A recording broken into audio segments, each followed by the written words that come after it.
I want you to close your eyes for a second. Seriously, wherever you are, just for a moment, block it all out. I want you to picture a house, but don't picture a home. I don't want you to see cozy brick walls or, thick velvet curtains. No dark corners. No dark corners. None of those dusty spots in the attic where you hide old letters or lose your keys. I want you to imagine a structure made entirely, and I mean entirely, of glass. A glass house. Completely glass. The walls are clear. The ceiling is clear. Even the floor beneath your feet is transparent. You're just suspended in it. There's absolutely nowhere to go. Nowhere to hide. And now imagine living there. Imagine every single thing you do is visible. Every meal you eat, every conversation, every moment of hesitation. Every little grimace of pain. Every private sadness. It's all just perfectly visible to anyone standing outside. And it's not just visible by daylight, is it? That's the key. Right. Imagine there are these bright, clinical, high-wattage lights shining on you 24/7. There is no night in this house. There is no darkness. No shadows. Just total, unrelenting illumination. You are on display like a specimen in a jar forever. It sounds like a nightmare. Yeah. It sounds like a high-tech prison cell or some kind of dystopian laboratory experiment. It does, doesn't it? It sounds like the setting of a psychological horror movie. But here's the hook, and this is why we're digging into this today. Okay. We have somehow convinced ourselves as a modern society that this glass house is actually utopia. We don't call it a prison. We call it the Transparency Society. Transparency. Oh, it is the absolute buzzword of our era. It's like the god we all worship now. It really is the golden calf. I mean, think about it. We demand transparency from everyone and everything. We want transparent politicians who stream their lives and show us every tax return. We want transparent corporations that show us their entire supply chain, right down to the raw materials. We even demand it in our personal lives. We want transparent relationships. Yeah, that's a big one. Knowing your partner's passcodes, their location history, seeing those read receipts. Exactly. We operate on this fundamental modern assumption that sunlight is the best disinfectant. And that's the catchphrase, isn't it? Sunlight is the best disinfectant, which implies that anything hidden is, by definition, dirty. You got it. We believe that if we can just see everything, if we can eliminate all the secrets, if we can just shine a bright light into every dark corner of the world, then all the corruption will vanish. All the lies will die. And we'll finally be safe. We will finally be free. That is the dominant narrative. It's the story we tell ourselves to justify all the surveillance, the data tracking, the constant sharing. But today, we're going to dismantle that narrative. We're taking a sledgehammer to that glass house. We are, because our guide for this deep dive is the philosopher Byung-Chul Han. And he has a very different, and I mean a very dark, take on this obsession. So for this deep dive, we're going into his seminal essay collection, The Transparency Society, or Transparenzgesellschaft in the original German. And we'll also be pulling some threads from his related works, things like The Agony of Eros and The Palliative Society, just to flesh this all out. And right out of the gate, Han challenges everything we think we know about openness. He suggests that this drive for transparency, this obsession, it isn't liberating us. He says it's a trap. A trap that is slowly, quietly running us alive. He actually goes further than calling it a trap. He uses a very specific, very heavy word from German history to describe what transparency really does. He says, and this is a quote, "Transparency is the new word for Gleichschaltung." Gleichschaltung. Okay, now for anyone who isn't brushed up on their 20th century European history, that is a loaded term. Extremely loaded. It was the term used in Nazi Germany for enforced conformity or coordination. Yeah. It meant bringing everything into line. Every institution, every group, every individual, making them march in lockstep with the state ideology. It was the process of stripping away individuality to make the machine of the state run without any friction. So by using that word, Han is signaling something truly terrifying. He's saying transparency is a mechanism of conformity. That is not about freedom at all. It's about making us all the same. And that is just a massive claim, because we usually think of transparency as the enemy of totalitarianism, right? Dictators hide things, democracies show things. That's the common wisdom. We think of Orwell's 1984 Big Brother. That was about surveillance, sure, but it was forced on people who wanted to hide. Han seems to be arguing that when we choose to show everything, we enter a totally different kind of hell. He calls it the hell of the same. The hell of the same. That's our mission today. We are going to explore this hell.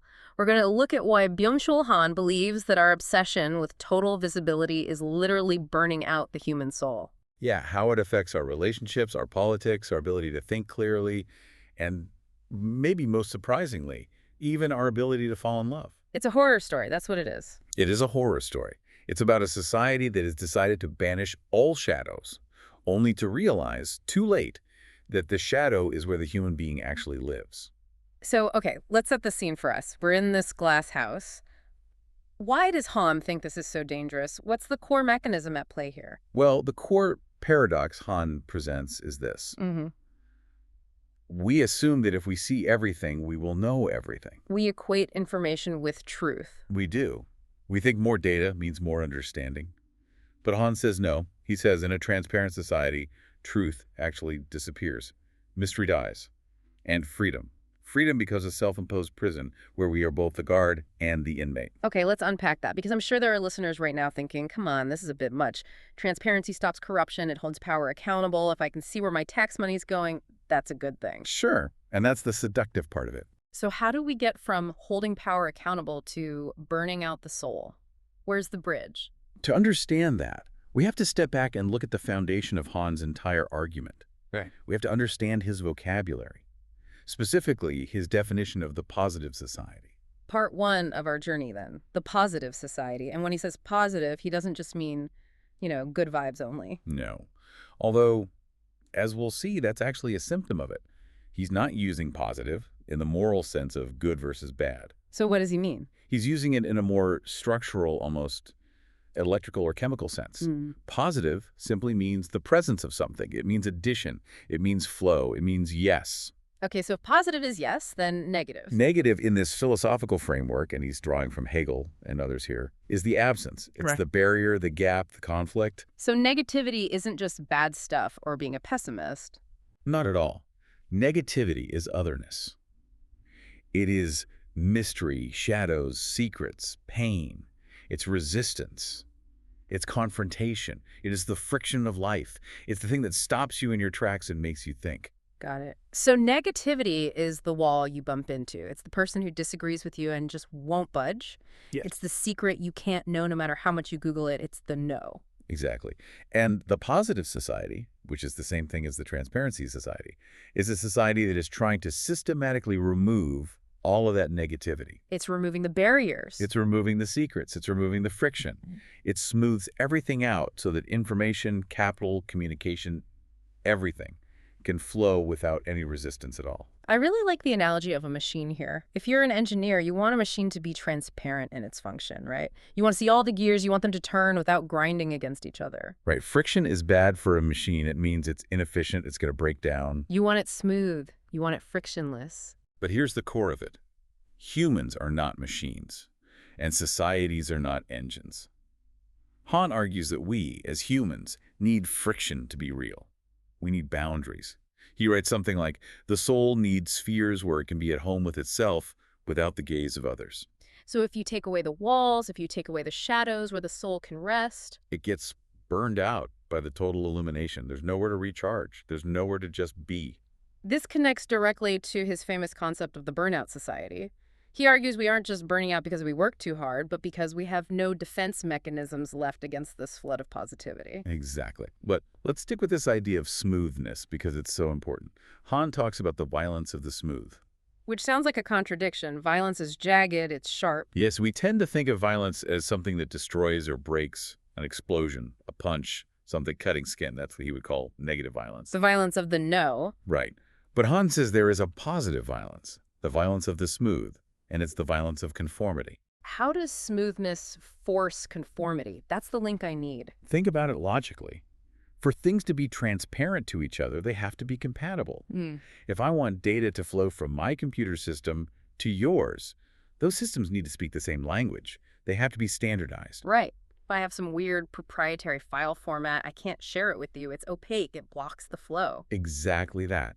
Now, apply that same logic to people. If we want total social transparency, we all need to become understandable to each other instantly. We have to smooth out our quirks. We have to smooth out our weird otherness, our deep secrets that don't fit the normal template. We become standardized. We become identical. Yeah. And that is the hell of the same. It's like, imagine you have a jagged rock, a complex, unique stone. You can't stack it easily, it resists. But if you grind it down into a smooth, rectangular brick, You can build a massive wall. transparency turns us all into bricks. That's a perfect metaphor for it. We are grinding ourselves down to fit into the transparency machine. And this, he says, leads to what he calls the end of dialectics. Dialectics. Okay, that's the old Hegelian idea, right? Thesis, antithesis, synthesis. The idea that we grow and learn through conflict. Precisely. Growth requires the negative. You have an idea, that's your thesis. Yeah. You meet something that opposes it, something that contradicts you. That's the antithesis, the negative. Friction. The friction. Yeah. You struggle with it, you wrestle with that conflict, and through that struggle, you hopefully reach a new, higher understanding. The synthesis. That struggle is thinking. That struggle is life. But in the positive society, we eliminate the antithesis. We get rid of the conflict. We just want the thesis. We just want the affirmation. We want the yes. Which brings us straight to social media. It is the engine of the positive society. The main primary interaction is the like. The like is pure positivity. It's completely frictionless. It creates a connection without any real relationship. And notice this. There is no dislike button on most major platforms. Or if there is, it's hidden. Or using it is considered toxic. You're just encouraged to scroll past what you don't like, curate your feed so you only see what affirms you. Because dislike is negative. It creates a barrier. It slows down the flow of communication. I mean, a critique takes time to read and understand. A like is instant. The system wants speed. It wants acceleration. So it privileges the positive. And the result of all this is that we lose the ability to handle negativity. We become allergic to conflict. We become allergic to pain. And this is what he talks about in the palliative society. We just want to numb the pain. We want everything to be Instagrammable, smooth, pretty, and totally conflict-free. We want a smooth skin, a smooth life, a smooth death. Han says we are living in a time of algophobia, a generalized fear of pain. But by avoiding pain, by avoiding the negative, we also avoid reality. Because reality is bumpy. Reality resists. Yeah. And if you remove all resistance, you're left with a hallucination of the same. That is so profound. We're just hallucinating a world where everyone agrees with us, everyone likes us, and everything is smooth. But it's not real. It's just a feedback loop. An echo chamber made of glass. And this feedback loop, it requires us to be constantly on display. To be part of the loop, you have to be visible. Which brings us right to part 2, the exhibition society. This is where Han talks about a fundamental shift in our value systems. The shift from what he calls cult value to exhibition value. He's borrowing this concept from the cultural critic Walter Benjamin, right? So let's break this down.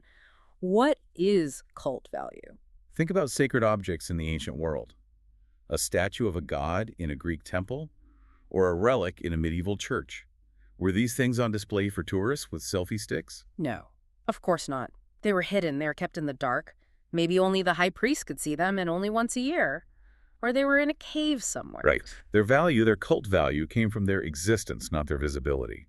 The fact that the god was there, in the dark, watching over the city, that was what mattered. The mystery gave it power. The distance gave it authority. You didn't need to see it to believe in it.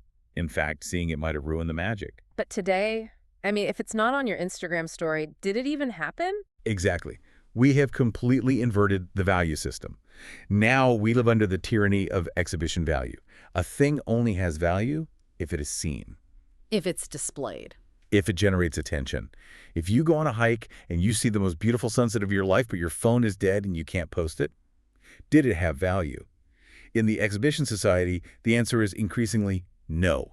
That is terrifying. We've become the curators of our own museums. But the museum is us. We are the exhibit. And this changes how we inhabit our own bodies. Han talks about the face. He makes this distinction between the human face, which has depth, expression, a gaze, and what he calls the face with a capital F, or the surface. Like the face in Facebook. Precisely. The human face used to be a site of encounter. You looked into someone's face and you saw a history. You saw mortality. You saw lines that told a story of suffering and joy. You saw a soul looking back at you. But the modern face, the face of the selfie, the face on the profile, the face with the beauty filter, that's a commodity. It's just a surface. It's optimized for display. It's smoothed out. We literally use digital tools to smooth our skin in photos. We erase the lines. We erase the history. We erase the negativity. Think about HD high definition. We want this incredible clarity, but paradoxically, we also want filters that blur out our pores. You want a smooth face. Yeah. And Han says the smooth face is no longer a human face. It's an object. It invites no relationship, only consumption. It has no gaze of its own. It just wants to be looked at. It doesn't look back at you. It just shines. It creates this image in my head of us all walking around, holding up these little billboards of ourselves, these smooth, optimized surfaces, just hoping someone will buy what we're selling. We are advertising ourselves to each other constantly. And in doing so, we kill what Benjamin called the aura. The aura. The aura of an artwork. Its unique presence in time and space. The aura depends on distance. It depends on a certain unapproachability. But in the exhibition society, we destroy distance. We bring everything up close under the macro lens to inspect it, and the aura just evaporates. Han also talks about photography here, and I found this comparison really spooky. He contrasts analog photography with digital to show this shift. Oh, it is spooky. It's about ghosts, really. Han points out that analog photography, old-school film, physically relied on a negative. There's a chemical process involving light and shadow. You had to wait to see the image. There was a delay, a moment of mystery. And philosophically, an old photograph was tied to death. Roland Barthes talked about this, right? The concept of the punctum. Yes, the punctum. It's that little prick, that wound you feel when you look at an old photo of someone who has passed away, or even a photo of yourself as a child. You feel that has been. You feel time. You feel mortality. The photo is a testament to something that is gone. It haunts you. It is a witness to death. It has a shadow of death over it. It's a memento mori. It says, time is passing. This moment is lost forever. But digital photography. It has no negative. It's pure data. It is transparent. And because we can edit it, filter it, and reproduce it infinitely, it loses its connection to death. It becomes undead. Undead images. That is a chilling way to put it. Han says digital images are just pixels present. They have no age. They have no depth. They are ghost-proofed. We have sanitized our visual culture to remove the sting of death and time. We just have this endless, smooth, present moment of exhibition. We take 1,000 photos, but none of them prick us. None of them wound us in that Barthesian sense. Which feels, well, it feels strangely empty. It's like eating candy that tastes sweet but has no calories and just leaves you hungry. We're consuming images, but we aren't being nourished by memory. That's the point. It is empty. It's the hell of the same all over again. Just endless, smiling, smooth surfaces with no history and no future. Just now. And if everything is now and everything is visible and everything is surface... We arrive at part 3, the pornographic society. Now, this is one of Han's most provocative titles. The pornographic society. You have to be really clear here for the listener. When he says pornographic, he is not just talking about the adult film industry. No. Though he could say that industry is the extreme manifestation of the logic he's describing. He's using pornography as a philosophical concept. So what is it, then? For Han, pornography is the state of having new secrets.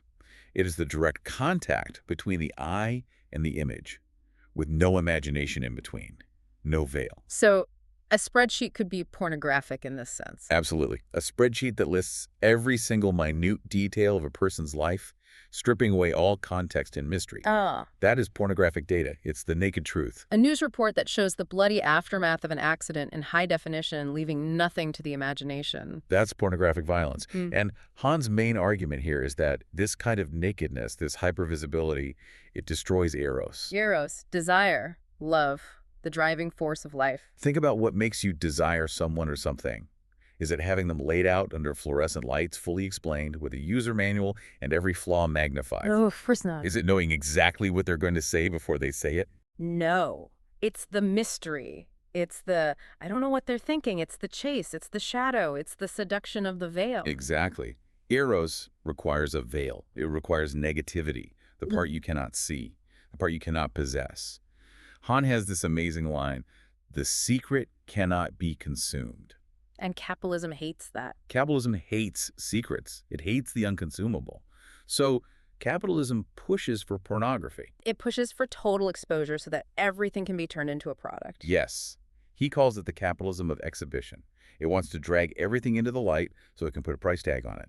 But in doing so, it kills the very desire it's trying to sell. That's the ultimate irony, isn't it? We use sex sells as a motto, but Han is basically saying pornography kills sex. It kills the erotic.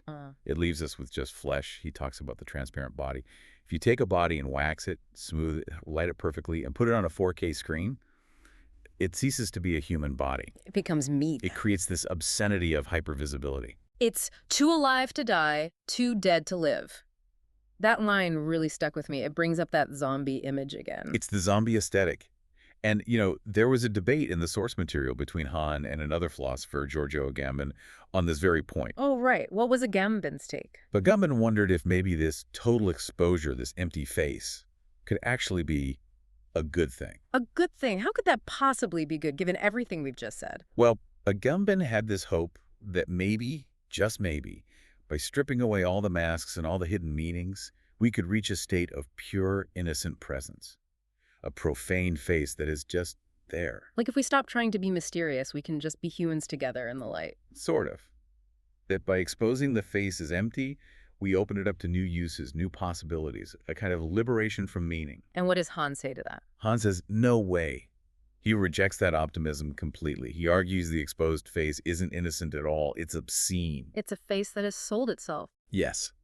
It has no expression left, because real expression comes from the inside out. The pornographic face is just a surface reflecting the light. It's not open. It's just empty. It's a commodity. It's not a face waiting to be loved. It's a face waiting to be bought. You've got it.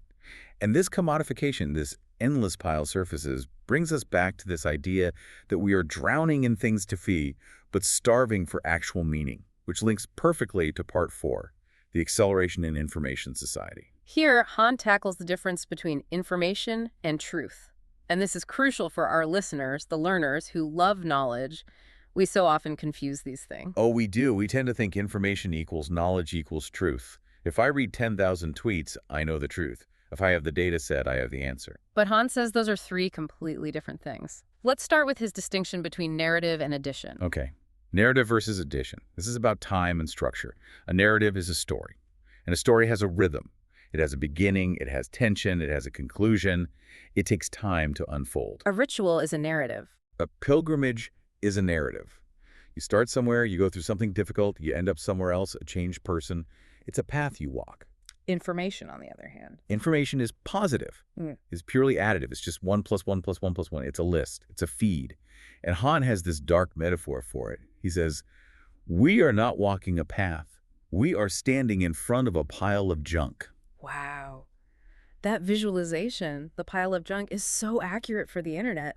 We aren't moving forward through the internet. We're just piling more and more tabs onto the browser. We're doom scrolling. Yeah, because it's just a pile. There's no direction. This is what creates acceleration. Wait, I would think a path is faster. A pile would slow you down. Think of it this way.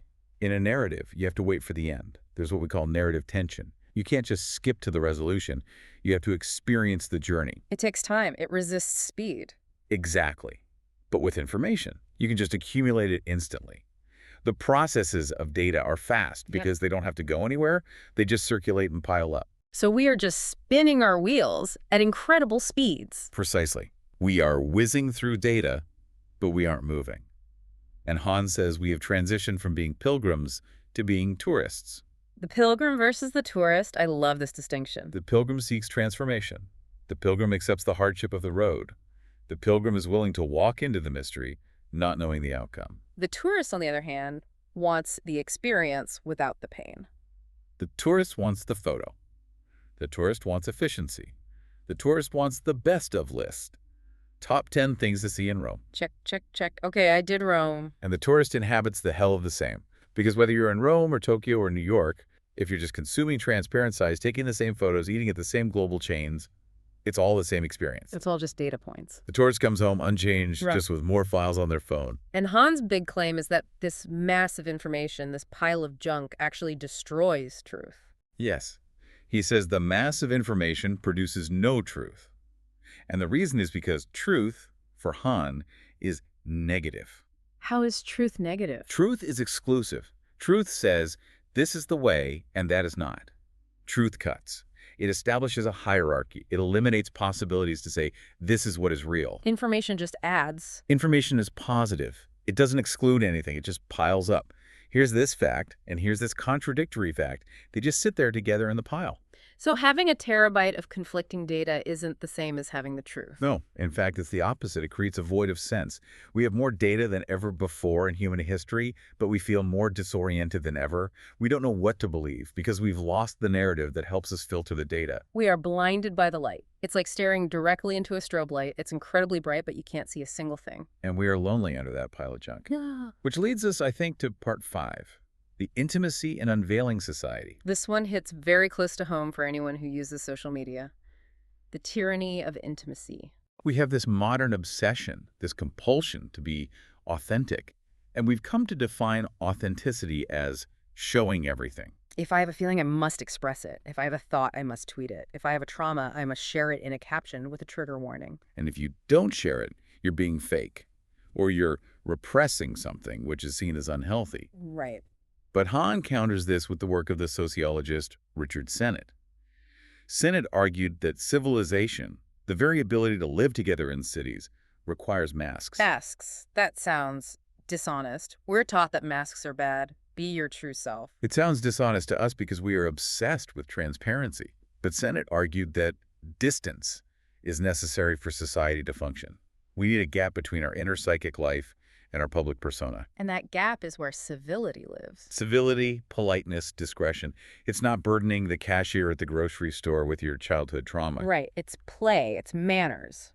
Exactly. If everyone was just dumping their raw, unfiltered emotions onto everyone else on the street all day, society would collapse. It would be socially suffocating. But social media destroys that distance. It turns the public square into a mass confessional. Han calls this post-privacy. It's the belief that we must be transparent, to be honest. But Han says this is a lie. Real relationships, real deep relationships require gaps. They require shadows. The fruitful depth of relationships. Yes, if I know everything about you, if you're totally transparent to me, then I have consumed you. I figured you out. The story is over. You're done. But if there's a part of you that remains hidden, a part that is other, then I have to respect you. I have to keep inquiring. The relationship stays alive because the mystery stays alive. Han uses the metaphor of the crystal heart here, which I found so powerful. From Jean-Jacques Rousseau. Rousseau was an early champion of transparency. He literally wished for a society where everyone's heart was transparent as crystal. He thought it would be paradise. No lies, just pure, unmediated love. Like the Garden of Eden. It sounds nice in theory, doesn't it? But Han says it's a totalitarian nightmare. Because who is watching the crystal heart? In Rousseau's time, it was God or the community. In our time, it's the algorithm. And this is where he makes that brilliant distinction. He notes that digital transparency is pornographic, not cardiographic. What a line. Break that down. A cardiogram would mean mapping the heart to understand it, maybe to heal it. Pornographic transparency means exposing it to sell it. The system doesn't care about your soul. It cares about your behavioral patterns so it can sell you things. It monetizes the intimacy. It wants you to try on camera because tears generate engagement. It wants your secrets because secrets are valuable data. And this monetization of the self brings us to the final and maybe the most terrifying section, part 6, the control society. This is where the trap snaps shut. We've walked into the glass house voluntarily. We've decorated it with our selfies. And now the doors are locking behind us. We have to talk about the panopticon. It's the classic metaphor for surveillance. Jeremy Bentham's panopticon, the ultimate prison design from the 18th century. It's a circular building with a tower in the middle. The guard in the tower sees everyone in their cells. But the prisoners can't see the guard. Exactly. And because they might be watched at any moment, they police themselves. It's incredibly efficient. You don't need chains, you just need the gaze. But Han says the digital panopticon is different and much, much worse. So much worse. How can it be worse than a prison? 2 fundamental reasons. First, the separation is gone. In the old panopticon, prisoners were isolated in their cells. They couldn't communicate with each other. In the digital panopticon, we are hyper-connected. We're chattering constantly. We are watching each other. We're the other prisoners and the guard at the same time. That leads to the second difference. Voluntary exposure. This is the kicker. In Bentham's prison, you were forced to be seen. You were an inmate. In the digital panopticon, we volunteer. We actively strip ourselves naked. We post the selfie. We check in at the restaurant. We wear the smartwatch that tracks our heartbeat. And we upload the data willingly. Why? Why do we do it? Because we are seduced by the positive society. We are seduced by convenience, by the dopamine hit of the like, by the feeling of being seen. Han says the transparent client is the new inmate. But we don't feel like inmates. We feel like customers. We feel free. And that is the absolute genius of the system. Han writes, freedom turns into control. We exploit ourselves. We become both the prisoner and the guard. We watch each other and we watch ourselves, constantly optimizing our behavior to fit the algorithm, to fit the transparent ideal. It's self-exploitation. It's more efficient than slavery because you don't need a master to whip you. You whip yourself in the name of self-improvement or personal branding. And you generate immense value for the system while you do it. Every bit of data you generate, every moment of transparency, it feeds the algorithm. It feeds the surveillance capitalism machine. We are the fuel. But wait, let's play devil's advocate. Doesn't transparency create trust? If I let you track my location, isn't that a sign that I trust you? Han says absolutely not. And this is a brilliant insight that just flips the whole script. He says trust is only possible when you don't know everything. Explain that. That feels counterintuitive. Trust is an act of faith. Trust is saying, I do not know what you are doing right now. I cannot see you, but I believe you are doing the right thing. Trust bridges the gap of the unknown. So trust actually requires a lack of information, a gap. Yes. Trust implies a not knowing. If I have total transparency, if I have a camera on you 24/7, if I can read all your emails, I don't need to trust you. I have evidence. I have control. So when a society demands total transparency, it's actually admitting that trust is dead. Exactly. The demand for transparency is the proof that the moral fabric of trust has completely disintegrated. Right. We were replacing human trust with technical control. We were replacing I believe in you with I can verify you. And that leads to a very cold, very hard, very smooth world. A world of control. A world where we are all just transparent data points to be managed, optimized, and consumed. A world where psychopolitics rules, where our own minds are the territory being occupied and exploited. This has been intense. I mean, we've gone from the positive machine through the exhibition of the face, the death of eros, the pile of information junk, the tyranny of intimacy, all the way to this digital prison we built for ourselves. It's a dark journey. Mm-hmm. But Han is a philosopher who believes you have to look directly into the dark to even have a chance of seeing the light. So where does this leave us? I mean, is there a way out, or are we just stuck in the glass house forever? Han is a diagnostic philosopher. He's much better at diagnosing the illness than he is at prescribing the cure. Fair enough. But the cure is implicit in the diagnosis. If the disease is too much positivity and too much light, then the cure has to be shadow. We need to reclaim the negative. We need to reclaim the right to secrecy, the right to not be seen, the right to be opaque, to be difficult, to be different. We need to value the other, not because they are like us, but precisely because they are different and we can't fully understand them. We need to start being tourists and start being pilgrims again. Maybe. Or at least we need to stop treating our lives as content to be exhibited for an audience. We need to rediscover the value of things that don't generate data. Silence. Solitude. Undocumented experiences. It makes me think about those moments in life that feel the most real. Usually they're the ones where I forgot to take a picture. Precisely. Those are the moments where you were present, not transparent. You were inhabiting the moment, not exhibiting it. This has been a heavy one, but I think it's a necessary wake-up call. We usually end these deep dives with a final provocation for our listeners, something to leave them thinking about. I've been thinking about this image of the glass house. Han's work suggests we're building this house where we are the exhibits, the consumers, and the police all at the same time. So my question is this. If transparency is the elimination of the shadow, and the shadow is where the human soul lives, are we becoming transparent or are we just becoming empty? Are we transparent or are we just empty? That is going to keep me up tonight. It should. Thank you for guiding us through this, and thank you to our listener for stepping into the shadows with us. Maybe take a moment today to hide something just for yourself, keep a secret, be a mystery. We'll see you in the next deep dive.